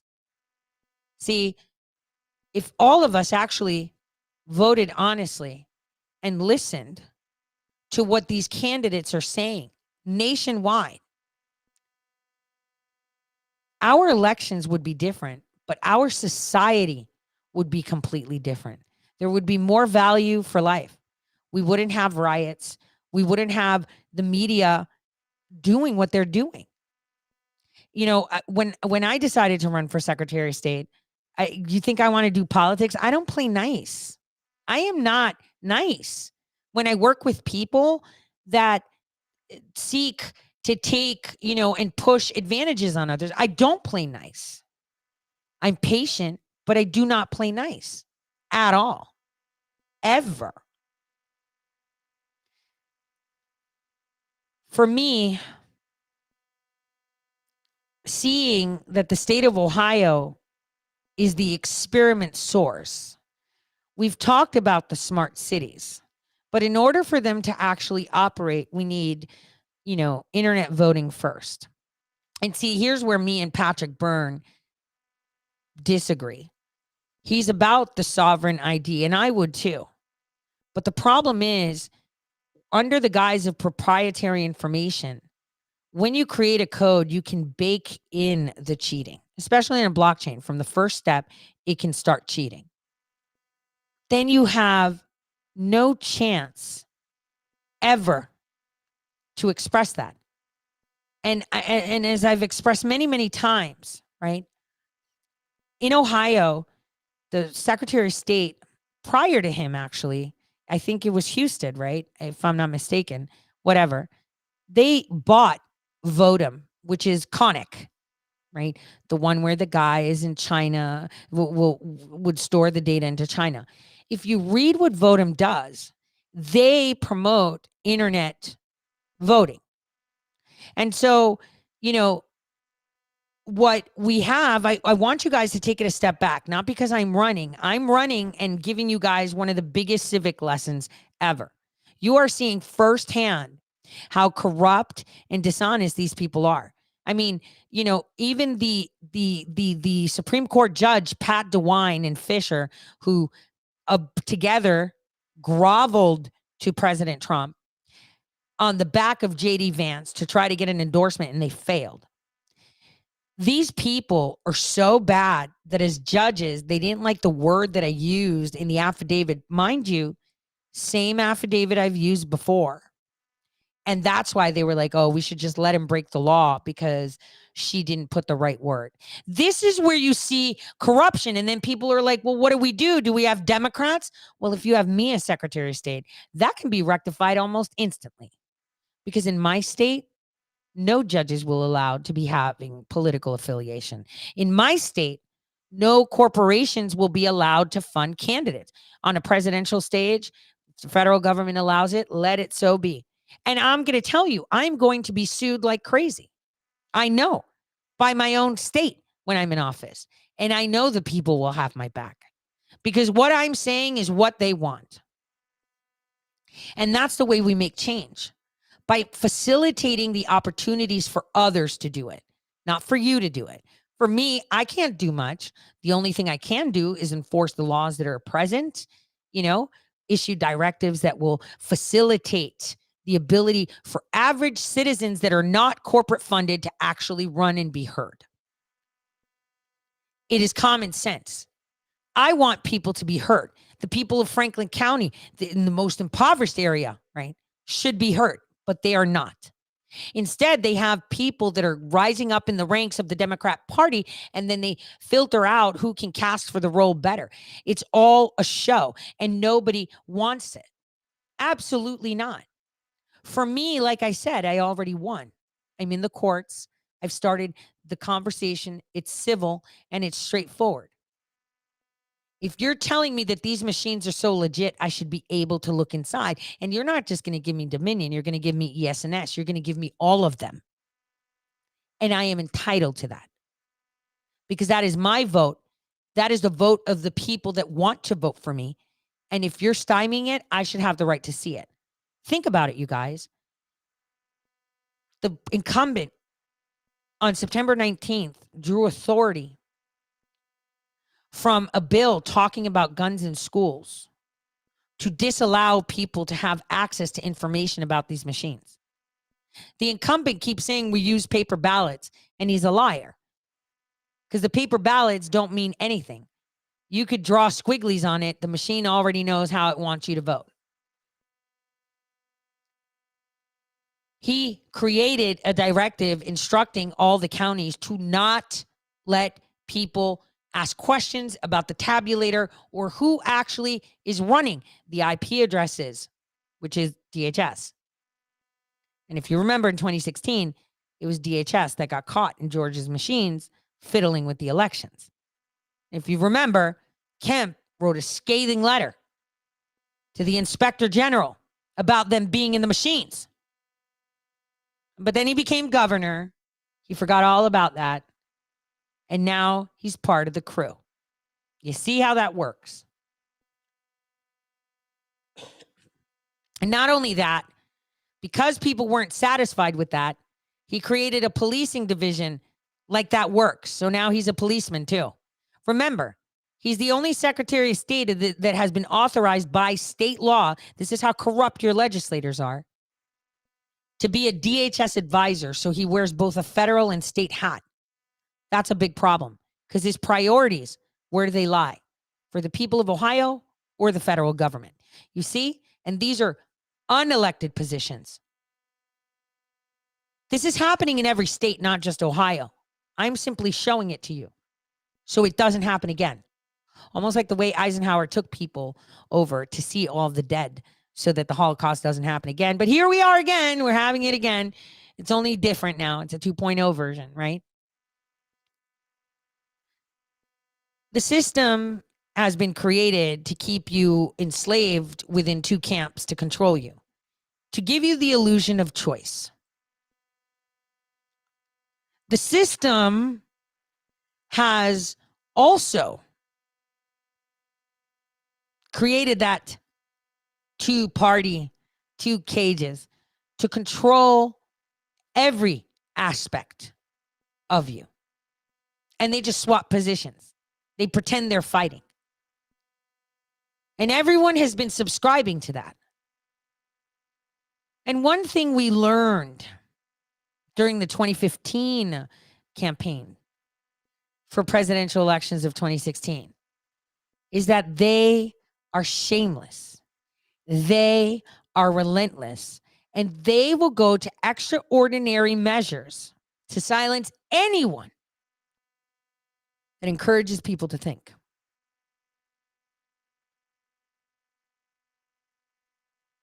If anything, vote on the day. Do not vote early, because voting early provides them numbers, and those numbers help them tweak their algorithms to be ready just in case people come out in droves. And that's a fact. This isn't something new. And, you know, I loathe it when people say it's about Trump. I could literally see that young man's face, confused when he was confronted with truth. He said, I don't believe that. I was like, I don't care what you believe. The truth is the truth. Sorry. You know, that's it. And that's the problem that we have. I believe so-and-so said. So who's so-and-so? Do they feed you? Do they clothe you? Are they putting a roof over your head? So why are you giving merit to someone that told you something if they don't benefit you? They don't put food in your kid's mouth. So why is their opinion more important than yours that is slaving away every day? We need to ensure that we stand on our own 2 feet. I've said this so many times. They only look like giants because you are literally on your knees. That's a fact.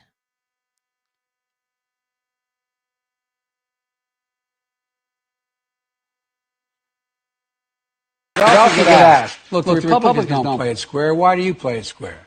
Yeah. Well, guess what? If we do the same thing they do, our democracy will literally be in jeopardy. Well, I mean, yeah. not a joke. And I understand that argument, but also it's like you're playing Monopoly with somebody who, you know, won't pass go and won't follow any of the rules. And how do you ever make any progress if they're not following the rules? we've got to send them to jail, you know. There's that little box in there. Directly to jail? Go directly to jail. You see, they're telling you don't follow the rules and you don't obey, you go directly to jail. I mean, how much clearer do they have to make it? How much more evident does it have to be before you see what is really happening here? It doesn't make sense, does it? It's hard. It's really hard for people to see it.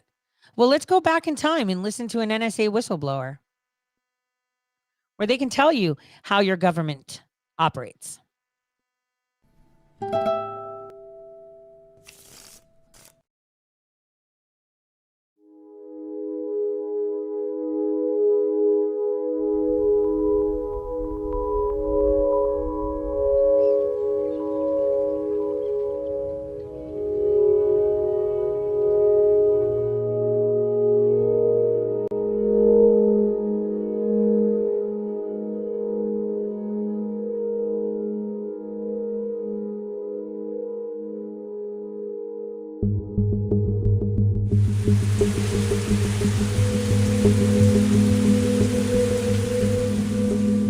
I was breaking different codes and data systems and doing data analysis against the Soviet Union.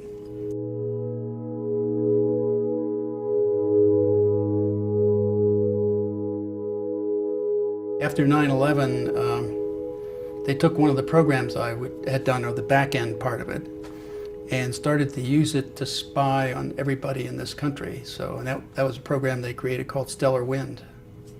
That was the separate and compartmented from the regular activity that was Stellar wind, solar wind. Okay, stellar wind, right? See where I'm going with that? ongoing, because it was doing domestic spying. All the equipment was coming in. I knew something was happening, but then when the contractors I had hired came and told me what they were doing, it was clear where all the hardware was going and what they were using it to do.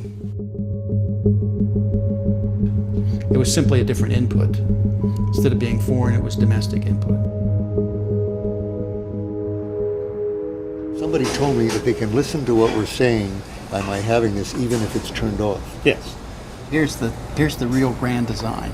Every domain, think of a domain as an activity, a specific type of activity, phone calls, or banking is another domain. So if you think of graphing each domain, and then each graph then turning it in the third dimension, the trick now is to map through all the domains in that third dimension, pulling together all the attributes that any individual has in every domain, so that now I can pull your entire life together from all those domains and map it out and show your entire life. Now, let me stop 1 second there. Just 1 second.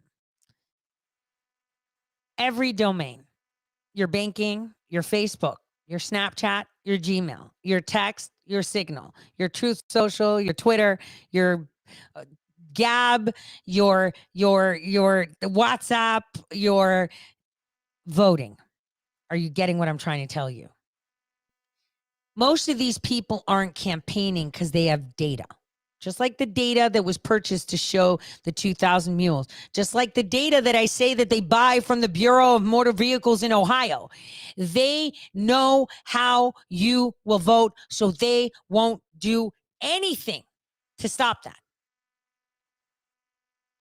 Because it benefits them.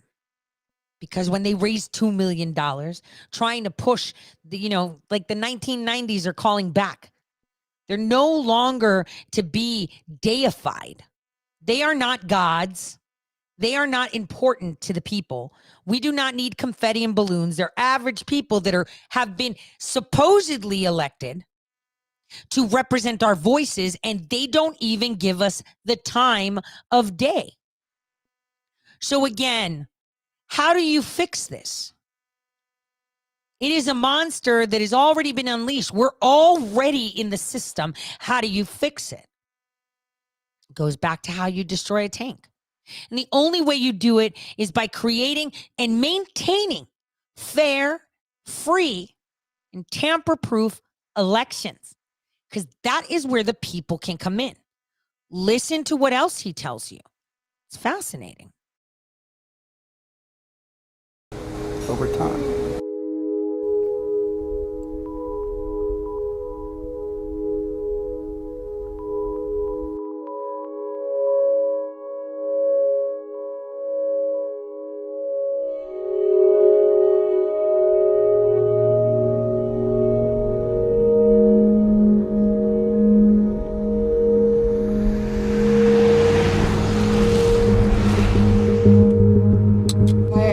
Why you're not afraid?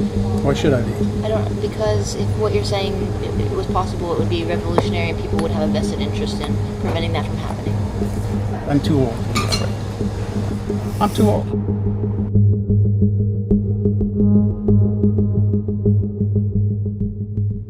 I'm not sure how many of you got a chance to hear Keith Alexander yesterday, the head of the NSA, talk about the NSA's activities. Bill, how do you reconcile, is there some way to reconcile General Alexander's statement that the NSA isn't keeping track of every American with the existence of a facility like the one in Utah? NSA's charter, and it was a legitimate one, was to do foreign intelligence, and I was with that all the way, and I did the best I could in that job. Unfortunately, they took those programs that I built and turned them on you, and I'm sorry for that. I didn't intend that, but they did that. What you're describing really is hard to reconcile with the laws as the laws are generally understood by the lawyers who work with them. Most people are familiar with the Webster's definition of intercept. UCIT 18 has a different definition, and that's an intercept doesn't take place until it's actually listened to, until somebody puts on some earphones or actually reads some text on a screen. So you can pull in all the communications you want. The acquisition isn't the search. The querying later on is the search. They can then keep it in their database and target after the fact by going back and conducting data mining searches afterward, in other words, to get the information that they couldn't target from the outset. And there is another real problem. Unfortunately, the software will, once it takes in data, it will build profiles on everybody in that data. The purpose is to monitor, be able to monitor what people are doing. You build social networks for everybody. That then turns into the graph, and then you index all that data to that graph, which means you can pull out a community that gives you an outline of the life of everybody in the community. And if you carry it over time from 2001 up, you have that 10 years worth of their life that you could lay out in a timeline that involves anybody in the country. Even senators and House of Representatives, all of them. The dangers here are that we fall into something like a totalitarian state like East Germany.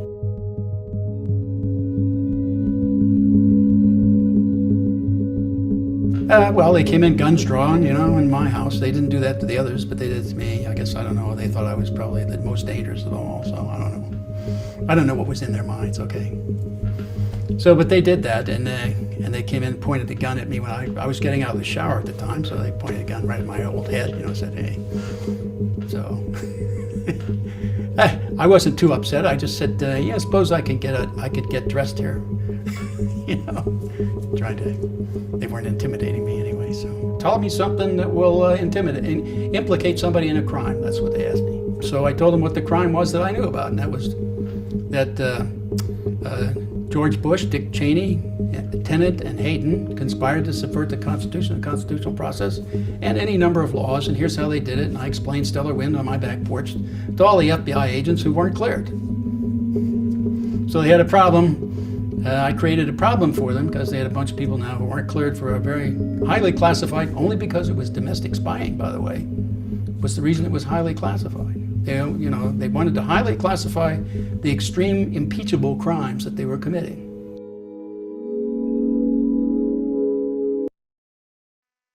And remember, I told you that it was in 2004, right, that the first elections were stolen, right? And as you can see, top Justice Department officials threatened to resign in 2004 because stellar wind violated the law. How did that work out? We're here. Tenet, right? I've talked about him very little. You should read his book, In the Storm. Very interesting. He's the Les Wexner of John Brennan. This isn't a game, you guys. These people are terrible. I'd like to show you what I'm up against. I guess what the nation is up against too, in a sense. You should see who supports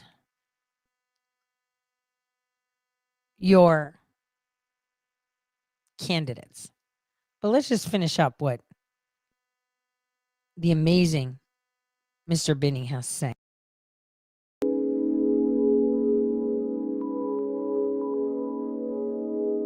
It needs to be out in the open. We need to, as a democracy, we need to say, do we want our government doing this or not? And do we want our government to have this data or not? And if so, if we want them to have it, then what kind of controls? And they have to be a little bit more visible. It can't all be done in secret. You can't have secret interpretations of laws and run them in secret, not tell anybody. Or can't make up kill lists and not tell anybody what the criteria is for being in the kill list.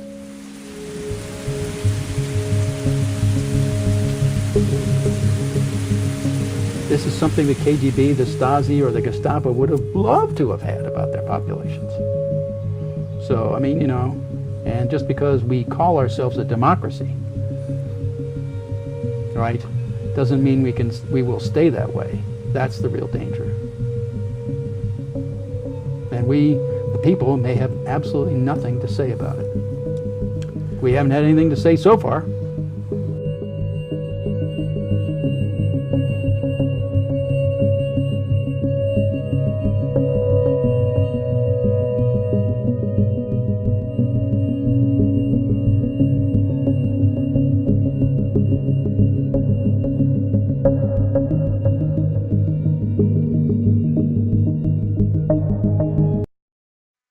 So someone said, I'm surprised he isn't dead. See, they don't need to kill you. They just need to kill your reputation. They need to call you crazy. They need to make things up, right? And this is why charges are never filed against people that speak truth, because they can actually point to the truth, right?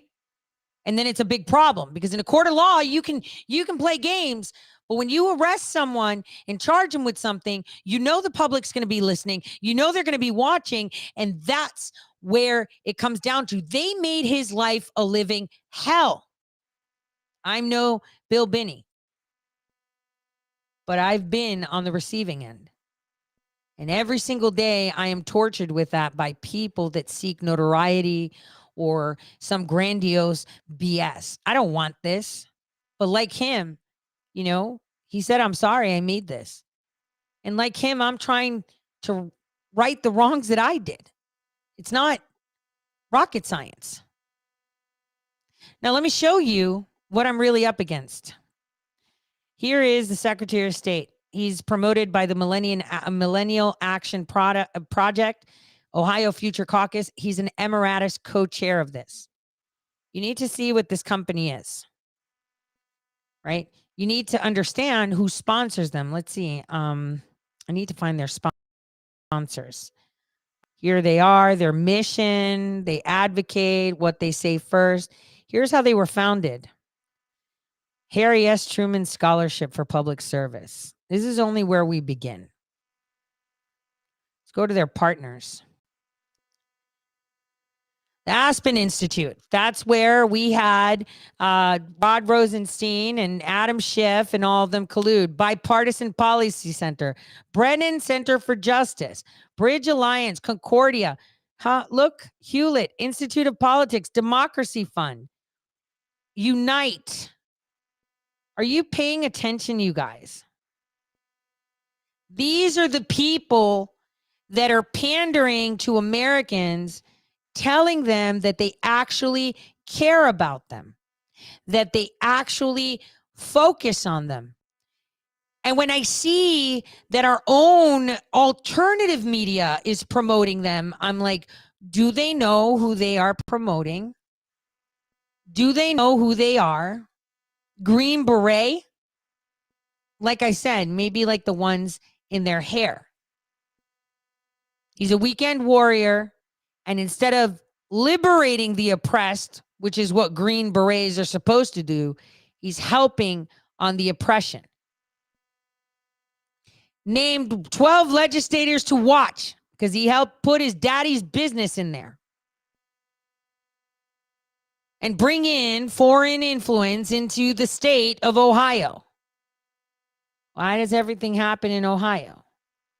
Well, like they said, as goes Ohio, so does the nation.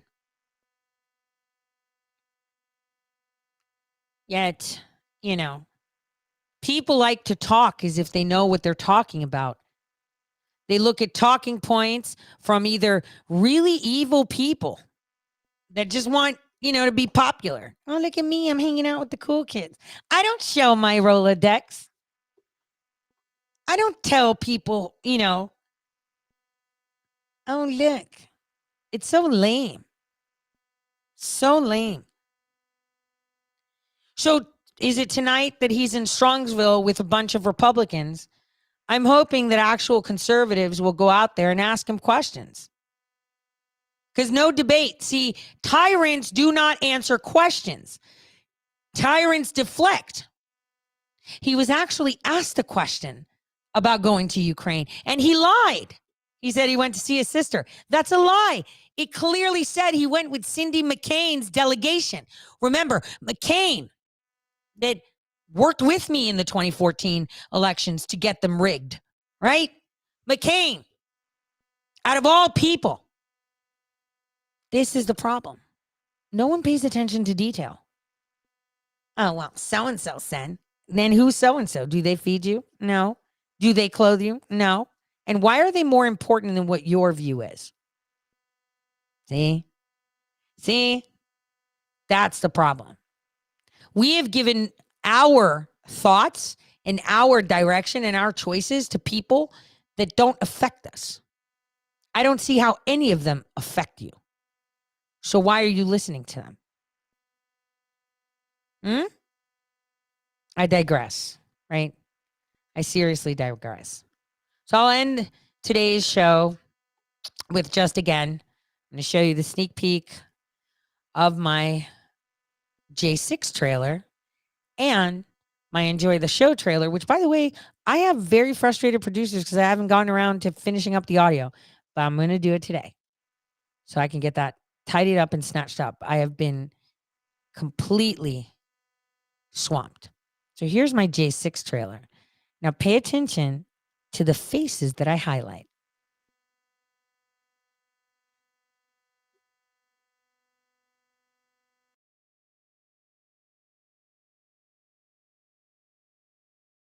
The J6 committee just decided to subpoena President Donald J. Trump. Please go ahead. As you can see from this trailer, which I am dropping today, I saw that Anderson Cooper showed footage from HBO footage that Alexandria Pelosi and her husband Michael Voss recorded. No one has that Capitol footage except for HBO and me. This is how they try to take control of the narrative, but that was expected. We were ready for that. You'll be surprised who you've been following, who you've been supporting that was actually part of this whole scheme. Oh, and it was not Antifa. That was actually planted information, planted disinformation. If you think the elections were stolen by the Democrat, you still don't see it. Please enjoy this short trailer. Let the games begin. On that day, a violent mob incited by shameless lies told by a defeated president launched the worst attack on our republic since the Civil War. Let's keep in mind that the location where the president started his speech, where the speech took place, it's a 45-minute walk from that location to the Capitol. So if the individuals who were at the speech were involved, they would have had to leave before President Trump even started his speech. You would think that the gentleman has probably taken that walk himself several times, several blocks. Just all he has to do, Mr. Lynch, take a look at your mapping app. You'll see it's 45 minutes. There's a difference between marching on the Capitol and assaulting the Capitol. That's the delineation I'm trying to make, despite the partisan attack that I just... You said they have dissuaded him from coming to Capitol Hill. They told him they don't have the resources to protect him here. So at the moment he is not coming, but that could change. Oh, he comes, I'm going to punch him out. This is my wow, moment. I would pay to see I've that. been waiting for this, for trespassing on the Capitol grounds. I'm going to punch him out, and I'm going to go to jail, and I'm going to be happy.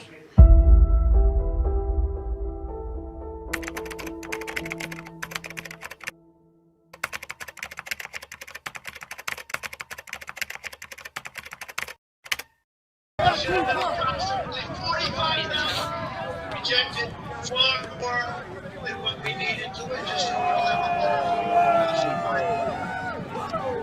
Who's capital? Who's capital?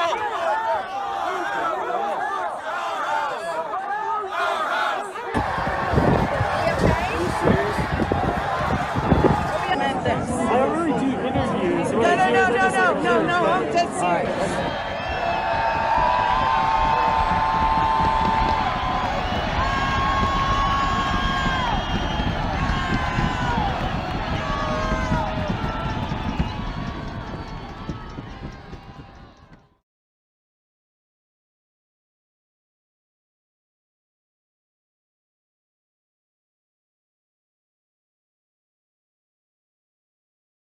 All right, so that was the J6 preview, and it's going to start from January 5th, actually.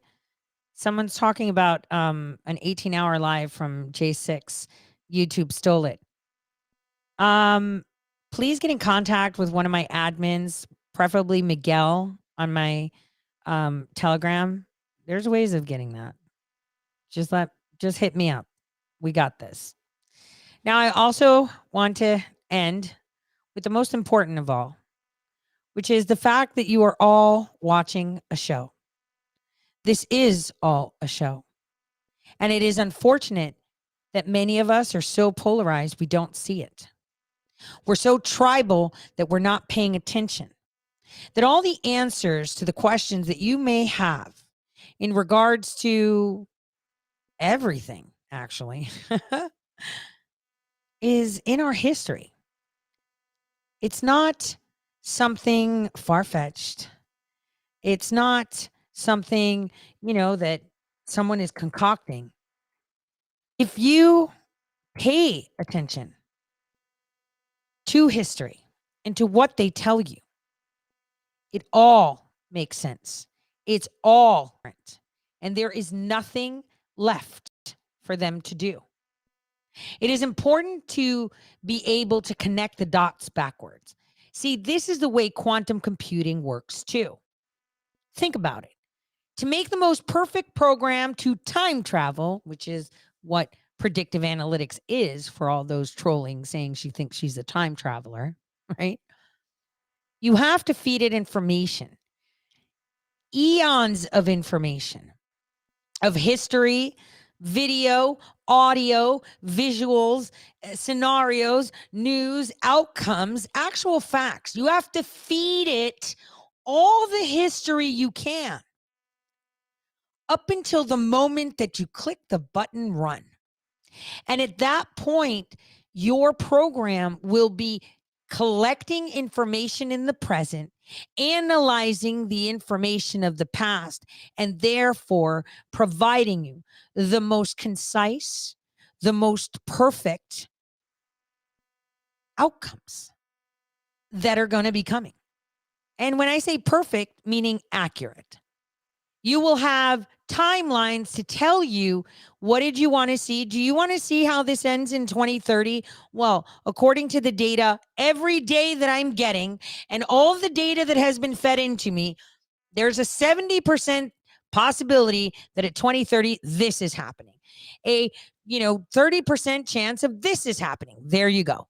And this is how computers predict the future, right?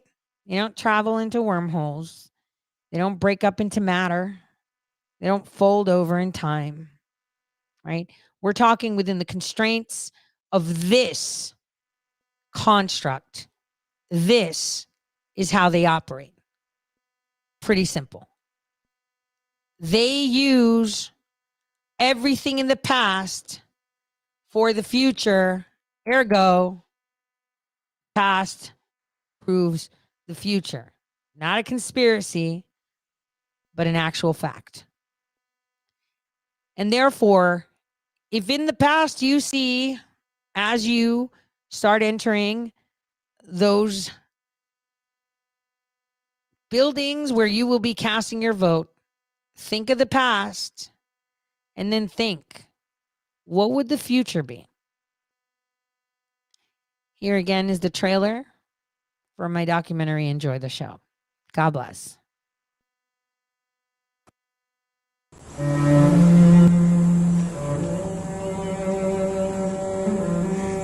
The United States of America is a unique nation with a constitution that preserves rights for its citizens.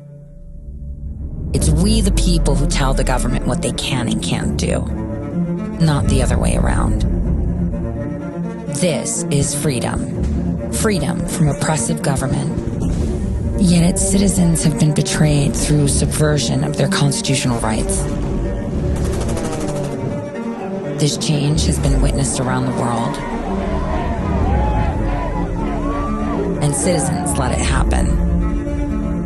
Violation of our laws by the fourth unelected branch of government. Not elected, but selected. Those seeking a democratic world order sought to convert a free nation into a totalitarian state. And too many in the agency apparatus are helping. The United States looks weak. Bird bath or privilege scrub. They're the two exercises we're engaged, bathing exercises we're engaged in. You have weak leadership. We hold these truths to be self-evident. All men and women created by you know the thing. The absurdity and stupidity is what causes you to disengage from caring about your government. This is intentional. Now imagine you're an enemy of the United States. Those who oppose free citizens. They observe and think the people of the United States of America are stupid, weak. Therefore, it's time to attack. As warfare is evolving,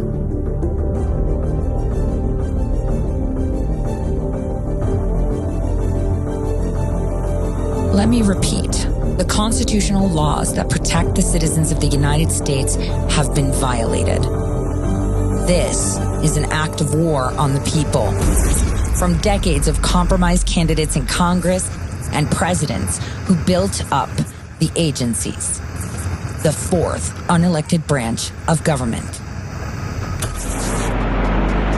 How do you destroy a tank? This is a Russian PT-76, the current Red Army amphibious tank. You could say that it was obtained, all 15 tons of it, through intelligence channels. Or you could say we stole it. Once upon a time, spying or espionage was a fairly straightforward game. But we have come a long way rather quickly from Mata Hari. There is something new in the science of spying. It's not just stealing military hardware and secret plans, but using tanks and plans and men to promote our policies around the world and sometimes to overthrow governments we don't like. Overthrow governments we don't like. How do you destroy a tank? You destroy a tank from the inside. To invade and destroy the United States, you must infiltrate and attack from the inside.